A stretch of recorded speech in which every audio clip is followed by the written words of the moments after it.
Das gesamte Universum ist ein Feld und alles, was geschieht, ist Teil dieses Feldes. Also das kosmische Feld, ich denke, das Akasha-Feld ist unser Zugang, unser Verständnis des Feldes der Akasha.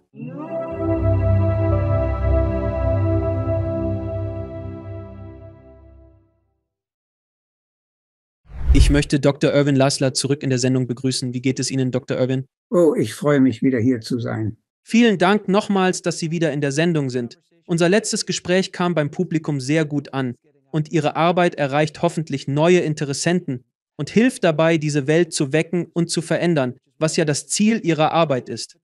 Aber heute möchten wir uns auf eines Ihrer anderen Bücher konzentrieren und auf die Ideen und Konzepte zu den Akasha-Chroniken. Ich wollte wissen, grundsätzlich, was ist Ihre Definition der Akasha-Chroniken aus Ihrer Perspektive? Nun, ich meine, die Akasha-Chroniken sind ein Element, ein Merkmal des Akasha-Feldes. Das Akasha-Feld ist das universelle Quantenfeld und die tiefere Dimension. Im expliziten und impliziten Ordnungsgefüge, das über oberflächliche Erscheinungen hinausgeht, gibt es ein Feld mit Gedächtnis. Ereignisse, die darin stattfinden, können erinnert werden. Es handelt sich um Information, die im Feld gespeichert wird. Kosmische Information, bei der nichts, was einmal geschah, je vollständig verschwindet. Es ist nicht flüchtig und kann aus einer Wolke, gleichsam einer kosmischen Wolke, abgerufen werden. Die Aufzeichnungen sind Manifestationen dieses Feldes.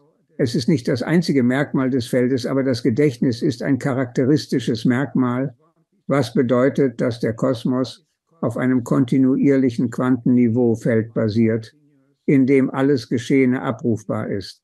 Ruft man es ab, erscheint es wie eine Aufzeichnung. Das ist die Realität, eine gängige Formulierung dafür. Ich kenne keine gegenteilige Version.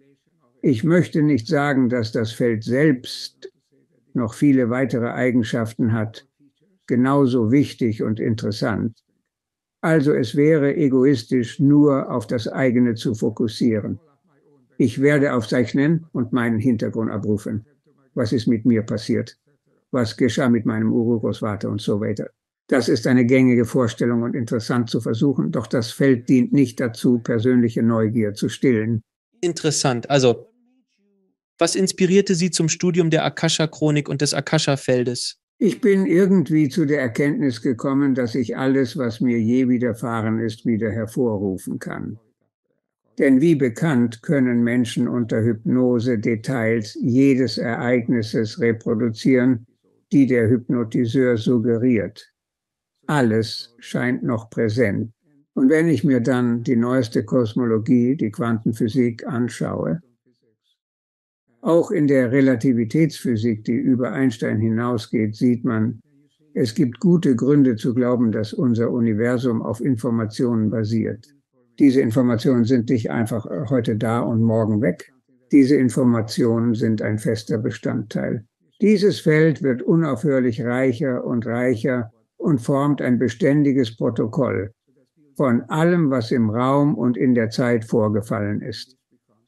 Es ist eine beeindruckende Vorstellung und insgesamt ist die Quantenphysik in der heutigen Zeit überwältigend. Das Universum, so wie wir anfangen, es zu begreifen, ist ein holographisches Universum, in dem alles in jedem Teil davon existiert. Es gibt zahlreiche Eigenschaften dieses Universums, die nahezu wundersam anmuten. Also, die Akasha-Chronik ist eines dieser Dinge. Und ich, in meinem Bestreben zu versuchen, mich zu erinnern an Dinge, die in der Vergangenheit passiert sind. Unter anderem heißt, wie ich ein Musikstück gelernt habe, als ich Musiker war, wie ich es aufgeführt habe, wie ich es wieder erleben kann. Und so begann es. Daraufhin widmete ich mich den Ideen, den Büchern und den Gesprächen, die ich führen wollte. Ich wollte es wiederbeleben. Also kam ich auf die Idee zu einer Zeit, als ich erstmals darüber nachdachte. Damals gab es die Cloud, diese Internetwolke zum Speichern alles Möglichen, noch nicht. Aber denken Sie heute an eine kosmische Wolke, die alles Existierende speichert und uns ermöglicht, es wieder abzurufen. Denn Vergangenes beeinflusst die Gegenwart und beide zusammen formen und erschaffen die Zukunft. Gibt es eine wissenschaftliche Grundlage, die die Existenz der Akasha-Chronik unterstützt? Und wie ist sie mit dem umfassenderen Bereich der Quantenphysik verbunden? Es hängt davon ab, was Sie unter wissenschaftlicher Grundlage verstehen. In heutigen kosmologischen Theorien und neuer Physik ist das Beobachtbare nur ein Bruchteil dessen, was als wahr gilt. Das grundlegende Prinzip hat Einstein auf den Punkt gebracht. Er betonte, das Ziel der Physik sei es, alles in einem einheitlichen Rahmen zu verknüpfen. Das denkbar einfachste Schema, die beobachteten Fakten. Wir beobachten also einige Fakten und sie erscheinen sehr seltsam. Manche scheinen überhaupt nicht zusammenzupassen. Sie sind äußerst verwirrend. In der Wissenschaft entwickeln wir ein Schema, das zeigt, wie alle Elemente, die wir wahrnehmen, wirklich winzige, bruchstückhafte Elemente jenes großen Feldes sind, das alles umfasst, was es gibt und was es gegeben hat und gemeinsam erschafft, was sein wird. Wir erschaffen also nur diese Idee des Universums auf der Grundlage einiger Anzeichen, aber es ist dennoch streng, denn diese Anzeichen müssen das denkbar einfachste logische Schema sein, das Mängel erklären kann. Sobald man das tut, dann landet man bei der neuen Psychologie, der neuen Biologie, der neuen Physik, denn sie alle versuchen, das denkbar einfachste Schema zu sein, um das zu erklären, wonach sie suchen. Die kuriosen Fakten dieses Universums und für die Existenz im Universum. Gibt es eine Methode, um auf die Akasha-Chronik zuzugreifen, sei es für sich selbst oder für jemand anderen? Nun, veränderte Bewusstseinszustände scheinen ein guter Weg zu sein. Stanislav Grof, ein renommierter Psychologe und Psychiater, bemerkte, dass seine Klienten nach dem Erleben eines solchen Zustands nie wieder dieselben sind. Sie erlangen Zugang zu Informationen, die im normalen Bewusstsein unzugänglich sind. Es ist bekannt, dass veränderte Zustände unseres Seins existieren. Das Elektroenzephalogramm, das EEG-Muster unseres Gehirns, ändert sich ebenfalls. Normalerweise sinkt es in niedrigere Frequenzen, unterhalb des Alpha-Niveaus. Dann treten wir in tiefe Meditation ein. Und diese spirituellen Personen und die großen Mystiker, spekulativ-spirituelle Menschen, prophetische Menschen operieren auf einer tiefen Ebene unterhalb von Delta, weit unter Alpha. Das liegt fern der alltäglichen Beta-Ebene, auf der wir leben, weit darunter. Es scheint, dass Meditation uns in diese tieferen Zustände führen kann. Durch Gebet, Mantras zu wiederholen, kann auf verschiedenen Wegen zu veränderten Bewusstseinszuständen führen, sei es mit Unterstützung von Psychiatern oder Hypnotiseuren. Doch auch eigenständig ist dies durch Achtsamkeitsmeditation möglich, indem man Gedanken und Gefühle zulässt, ohne sie zu erzwingen. So erweitern wir unser Bewusstseinsspektrum. Wir nehmen dann nicht nur wahr, was unsere Sinnesorgane direkt erfassen, sondern unser Bewusstsein erstreckt sich auch auf Bereiche, die über diese unmittelbare Wahrnehmung hinausgehen. Träume, Vorstellungskraft. Doch manches davon lässt sich überprüfen. Zum Beispiel bringen Erfahrungen, die nach Nahtoderlebnissen auftreten, sehr oft Informationen hervor, die nutzbar sind. Erhole dich gut. Diese Informationen können überprüft werden, was wirklich passierte in der Zeit, in der jemand in tiefem Koma war oder einen anderen Bewusstseinszustand hatte, der über das normale Bewusstsein hinausgeht oder bei dessen Abwesenheit.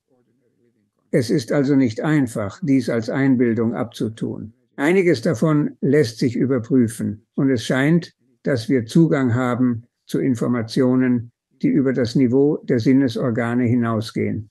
Und diese Informationen geben uns Aufschluss über das Weltall, über das Universum, über die Natur und über uns selbst. Andere Menschen, deren Dasein uns normalerweise unbekannt bliebe.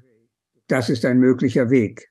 Ein anderer ist die wissenschaftliche Methode, die auf Rationalität und Datenintegration beruht. Ein Weg, das Universum zu verstehen, ist das Erleben veränderter Bewusstseinszustände, wie es große spirituelle und religiöse Führer, Künstler und, wie ich glaube, auch Wissenschaftler tun. Ja. War es nicht Einstein, der Inspiration bekam beim Musizieren oder auch im Traumzustand? Er meinte, Vorstellungskraft sei wichtiger als, hat er gesagt, und es stimmt. Das gilt für meine Erfahrungen ebenso. Ich denke, Einstein erlebte Ähnliches. Man entwickelt eine Intuition über mögliche Gegebenheiten. Dann folgt man dieser, stellt Fragen, was, wenn es wahr ist? Wie ließe sich das bestätigen? Welchen Unterschied macht das? Man begibt sich dann auf den Weg, Theorien zu entwickeln. In meiner Vorstellung aus Erfahrung. Wenn ich eine Frage stelle, die ich tiefergehend verstehen möchte, die über die sinnliche Erfahrung hinausgeht, und mir scheint, dass es eine bedeutungsvolle Frage ist, und ich beginne ihr nachzujagen, dann fügen sich die Dinge zusammen, ergeben ein Muster. Ein Hinweis führt zum nächsten, und du findest dich selbst in einem vollständigeren Bild, das dich zurückführt zu dem, wer du wirklich bist und wo du in diesem besonderen Moment stehst. Es vermittelt dir ein ganzheitlicheres Verständnis. Das bedeutet, wenn die anfängliche Ahnung, die ursprüngliche Vorstellung oder die erste Intuition tatsächlich stichhaltig ist. Wenn es nichts nahelegt, es macht einen nur stutzig. Lösungen. Besser es einfach zu belassen, meiner Erfahrung nach. Nicht der richtige Weg. Der richtige Weg ist in uns verankert, da wir Teil des akashischen Feldes sind. Und was existiert, ist für uns zugänglich. Wir können uns vieles andere vorstellen. Wir können perfekte Pausenwege erschaffen, um voranzukommen. Leider erschaffen wir nur einige davon, so wie es die Menschheit heutzutage tut. Aber wenn wir den richtigen Weg wählen, den natürlichen kosmischen Lebensweg, dann fügen sich die Dinge zu einem Muster und alles ergibt einen Sinn. Ist das akashische Feld überall um uns? Ist es ein Ort oder im Universumscode verankert? Wo ist es genau? Das akashische Feld ist nicht etwas, das ist. Es ist nicht.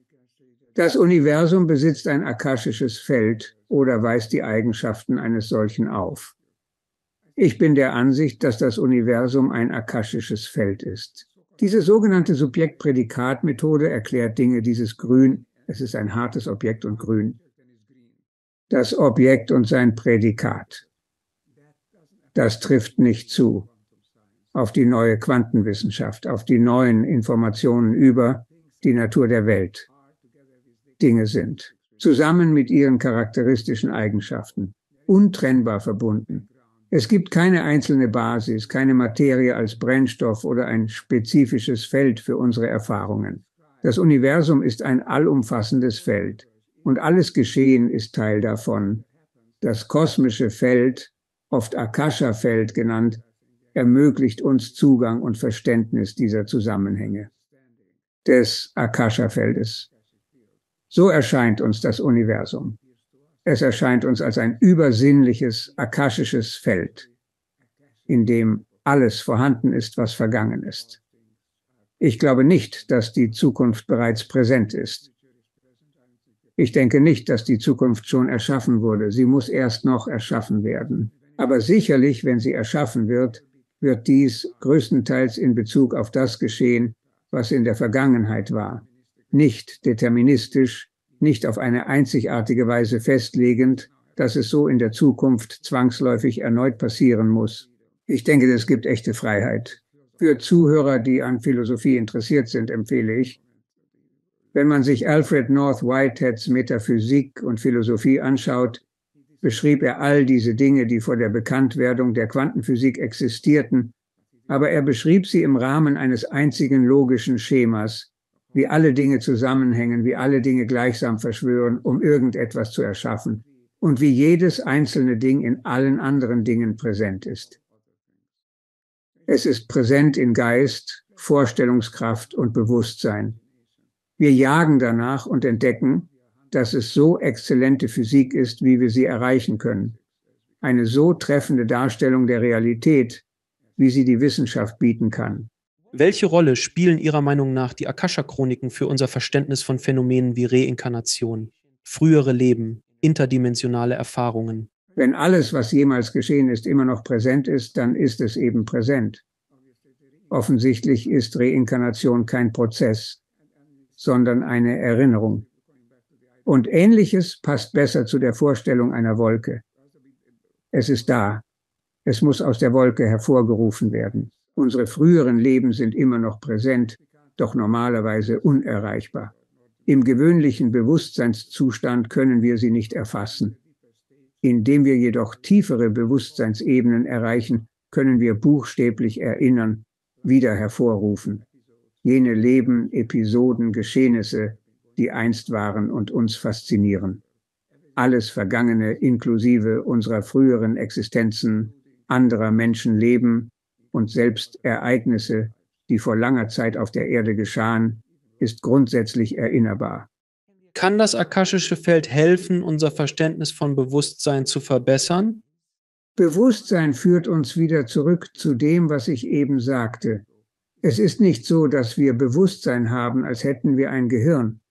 Wir haben Zellen in unserem Körper und Interaktionen, und das erschafft Bewusstsein. Ich glaube, Bewusstsein ist ein wesentlicher Bestandteil des Quantengefüges unseres Körpers.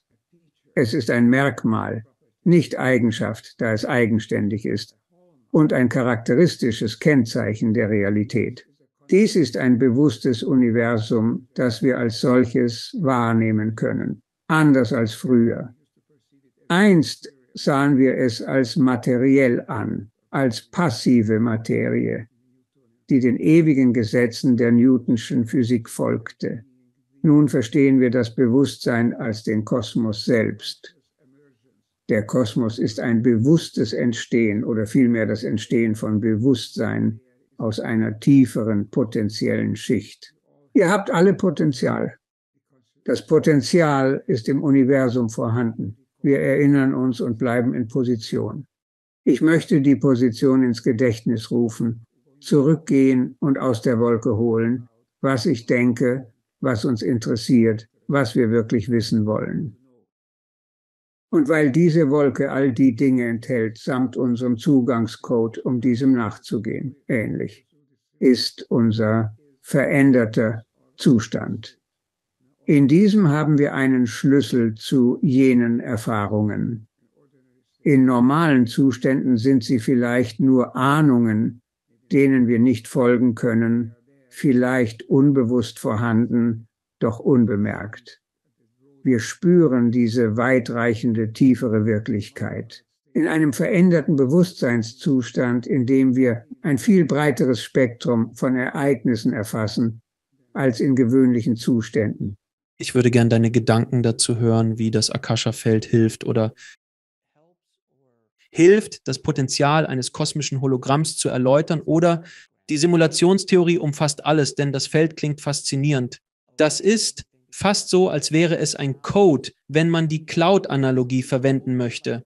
So haben wir Festplatten und solche Dinge in der Welt, wo diese Informationen einfach in uns allen existieren. Was denkst du darüber, wie das mit der Idee des kosmischen Hologramms interagiert? Das kosmische Hologramm ist das akashische Feld. Wieder. Das Feld ist ein Hologramm und das Feld ist es nicht. Viele einzelne Ereignisse. Energie, Materie, Ereignisse in Raum und Zeit. Das Feld ist es. Eine Sphäre kosmischen Bewusstseins, in dem jedes Teil alle Elemente enthält, und das ist ein Hologramm. Das Hologramm wirklich. Enthält alles, wissen Sie. In einem künstlichen Hologramm, das wir im Labor erschaffen haben, können wir jeden Teil abrufen, jeden einzelnen. So extrahieren wir alle Informationen, die das von uns erschaffene Bild ausmachen. In jedem Bild ist es präsent. Je kleiner das Bildgebiet, desto geringer die Größe und umso schwächer und unschärfer das Bild. Doch es ist da. Es ist wirklich interessant, dies so zu tun, tatsächlich etwas Ähnliches zu machen. Ihre Brille, Ihre ganz normale Lesebrille zu nehmen. Projektor. Nehmen Sie einen Projektor, der alle Folien, mehrere Folien gleichzeitig projiziert, ohne ein Objektiv zu haben, eine Linse, die es artikuliert. Als sichtbares, realisierbares Bild, das haben Sie dann, und die Leinwand, ist das sichtbare Spektrum. Alles existiert. zusammengesetzt auf diesem Bildschirm. Und wenn Sie nun Ihre Brille nehmen oder irgendeine Lupe zum Beispiel und diese vor den Bildschirm halten, siehe da, das gesamte Bild erscheint vergrößert hinter dieser Glaslinse auf dem Bildschirm, weil alles da ist. Das holographische Spektrum ist im Feld präsent, weil wir alle unsere Folien darauf projizieren. Diese Folien können durch eine einfache Fokussierung wieder rekonstruiert werden. Das ist eine Analogie. Einfache, primitive Energie, aber etwas, das jeder ausprobieren kann. Man kann einen Diaprojektor nehmen, die Linse herausnehmen und ihn vor die Leinwand stellen und dann eine Lupe oder die eigene Brille benutzen, um zu sehen, was passiert.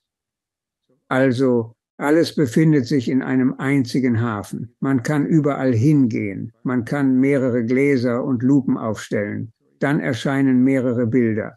Also ist es nicht einzigartig und nicht auf das Hier und Jetzt beschränkt. Es ist nicht nur eine Sache. Es ist die Summe aller Dinge. Das Universum ist dieses Gesamtfeld, das vollständige Informationsspektrum, das uns gegeben ist. Aber ihr erkennt es nicht. Ohne dies könnten wir nicht leben. Im Alltag nicht bestehen, wäre es unsere Realität. Wir müssen diese Realität klarstellen oder auf handhabbare Elemente reduzieren. Sie leiten uns, wie wir leben, in dieser Welt überleben sollen. Wir haben also triftigen Grund, das akashische Feld zu studieren und es auf alltägliche Ereignisse zu reduzieren. Wir sollten uns mit Volksglauben beschäftigen. Keine gute Wissenschaft. Aber es hilft uns, in dieser Welt zurechtzukommen. Ihre Analogie vom kleinsten Element im Hologramm erinnert mich an eine Lochkamera, bei der ein winziges Loch das gesamte Bild des Raumes enthält, das dahinter projiziert werden könnte. Und das alles nur durch einen Lichtpunkt. Es ist ziemlich faszinierend. Genau das ist es. Ja, so kann man das Bild scharf fokussieren. Es durch ein Nadelöhr zu lassen. Als ich das zum ersten Mal sah, machte ich ein Loch und es projizierte buchstäblich das gesamte Bild auf die Rückwand.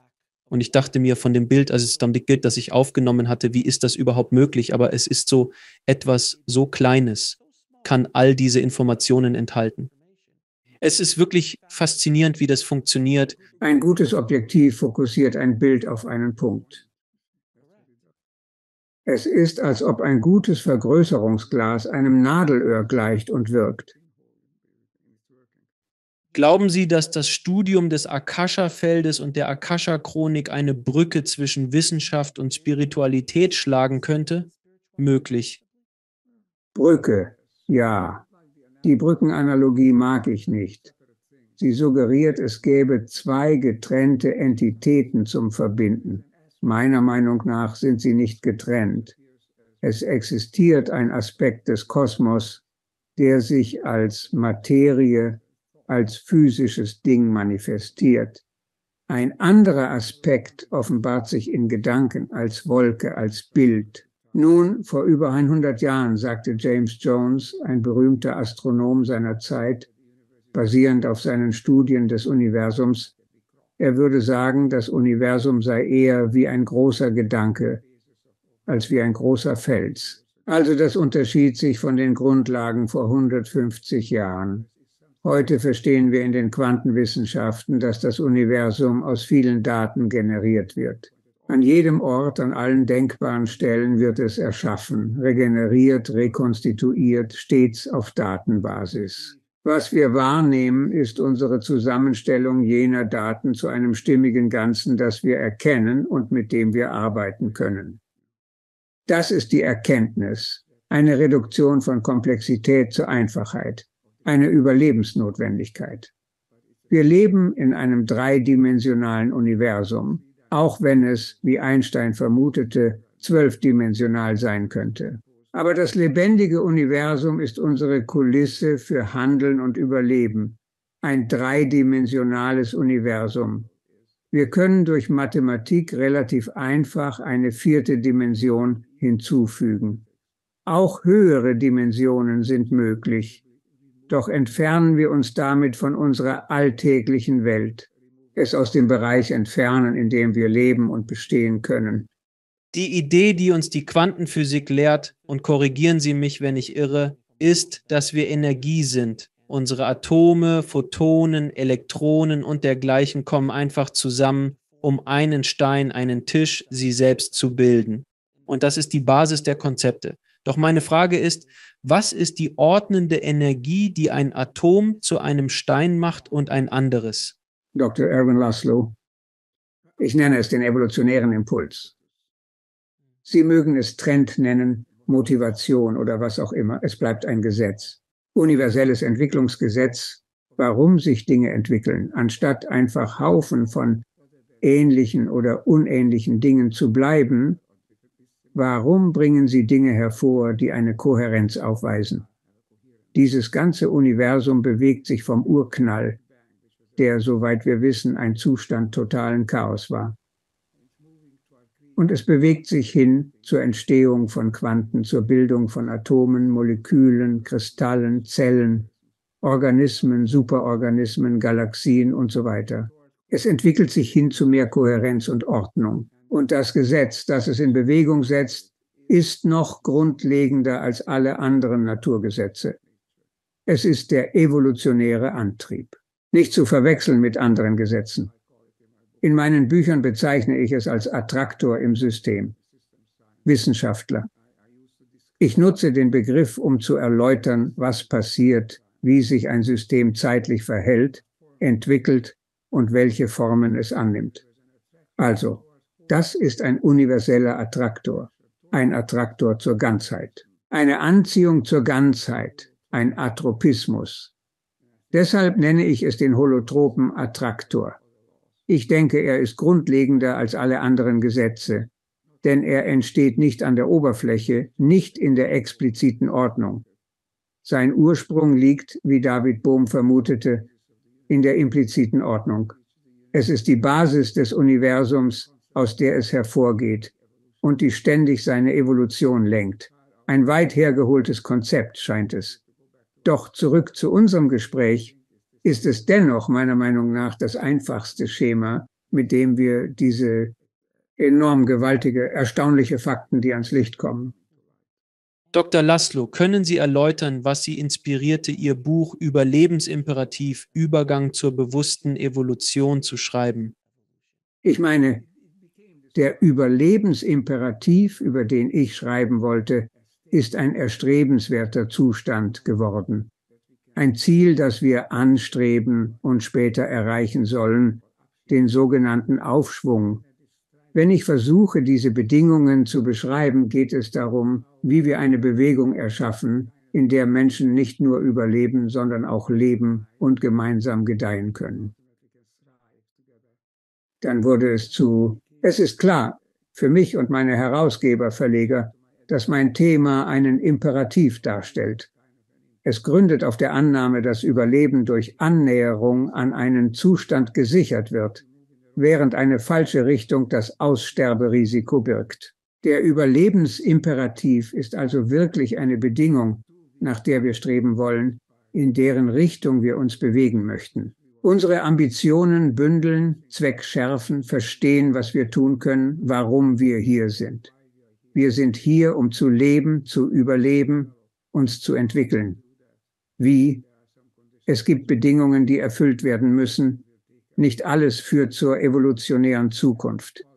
Wir müssen den richtigen Weg wählen. Wir müssen uns an den holotropen Faktor im Universum orientieren und in Einklang bringen, um den richtigen Weg zu finden. So können wir überleben und aufblühen. Dr. Laszlo, ich danke Ihnen herzlich für Ihre erneute Teilnahme an der Sendung und für Ihre erstaunliche, unermüdliche Arbeit, um den Planeten zu beleben und der Menschheit zu helfen, mein Freund. Vielen Dank für alles, was Sie tun. Danke, Alex. Wir versuchen, diesen Planeten zu wecken und du tust es. Ich versuche es auch. Gemeinsam können wir es noch besser machen. Danke für unser Gespräch. Danke fürs Zuschauen. Klicken Sie unten auf ein Video, um fortzufahren, und vergessen Sie nicht zu abonnieren.